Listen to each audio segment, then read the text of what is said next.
सामाजिक समूह के अंतर्गत गिडिंग्स की जो परिभाषा है, गिडिंग्स के अनुसार सामाजिक समूह के निर्माण के लिए पारस्परिक जागरूकता अनिवार्य तत्व है। पारस्परिक जागरूकता गिडिंग्स से जोड़कर हमें बनाने कीवर्ड पारस्परिक जागरूकता है। गिडिंग्स को गिद्ध के रूप में मान लेते हैं, जो हमेशा जागरूक रहता है, वह अपने शिकार को बहुत ऊंचाई से आकाश से ही देख लेता है, वो शिकार कर लेता है। तो गिडिंग्स को जागरूकता से आसानी से जोड़ा जा सकता है। गिद्ध की अर्थात गिडिंग्स की जागरूकता, यह समूह के लिए परिभाषा का कीवर्ड हो गया। किसके प्रति? तो समूह के प्रति जागरूकता को पारस्परिक जागरूकता से जोड़कर याद रखा जा सकता है।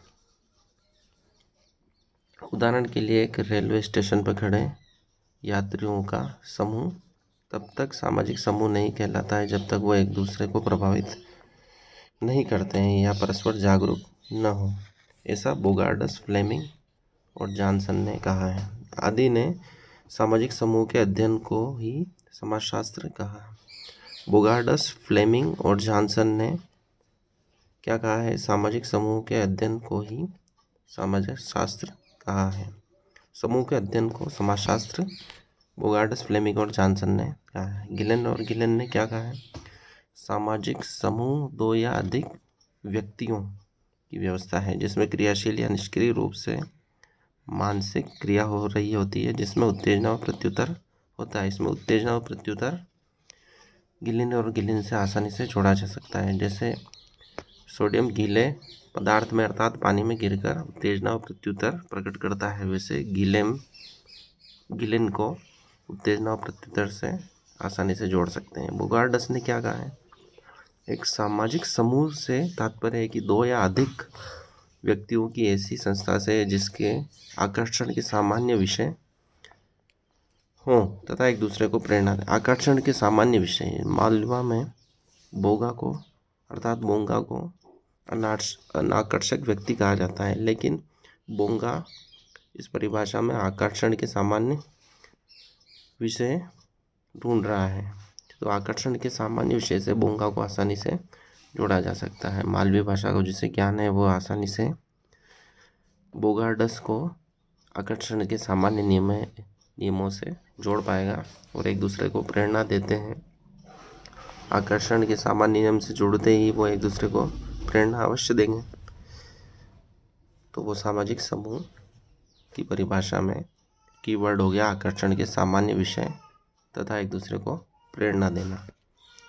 लैंडिस की क्या परिभाषा है? जब दो या अधिक व्यक्ति सामाजिक संबंध स्थापित करते हैं तो वहाँ सामाजिक समूह होता है। दो से अधिक व्यक्ति से सामाजिक संबंध स्थापित करते हैं तो लैंड अर्थात पृथ्वी माता, पृथ्वी से हमारा संबंध जन्म से ही है, तो ये लैंडिस को सामाजिक संबंध स्थापित करने से आसानी से जोड़ा जा सकता है। ग्रीन ने क्या कहा है? समूह व्यक्तियों का संग्रह है जो स्थायी है, जिसके एक या अधिक सामान्य हित एवं क्रियाएं होती हैं। सामान्य हित, हरियाली, ग्रीन अर्थात हरियाली, जहाँ पे भी ग्रीननेस होगी वो सामान्य हित से जुड़ जाएगा। जितनी भी सामान्य हित व क्रियाएं हैं वो हरियाली पर ही आधारित हैं, तो ग्रीन को आसानी से सामान्य हित एवं क्रियाओं से जोड़ सकते हैं, जो समूह की परिभाषा के अंतर्गत आता है। ग्रीन ने कहा है समूह व्यक्तियों का संग्रह है जो स्थायी है। पृथ्वी पर हरियाली स्थायी है, परंतु इसको किसको बनाए रखना है? मनुष्य को सामान्य हित एवं क्रियाओं से बनाए रखना है। तो इसको कीवर्ड सामान्य हित एवं क्रिया है जो संगठित है। समूह व्यक्तियों का संग्रह है जो स्थायी है, जिसके एक या अधिक सामान्य हित एवं क्रियाएं हैं जो संगठित हैं। संगठित सामान्य हित एवं क्रियाएं हैं। समूह व्यक्तियों का संग्रह है जो स्थायी है, जिसके एक या अधिक सामान्य हित एवं क्रियाएं हैं। तो एक या अधिक सामान्य हित एवं क्रियाएं संगठित रूप से हों वह ग्रीन की परिभाषा में आता है। तो हमें कीवर्ड याद रखना है सिर्फ सामान्य हित एवं क्रियाएं।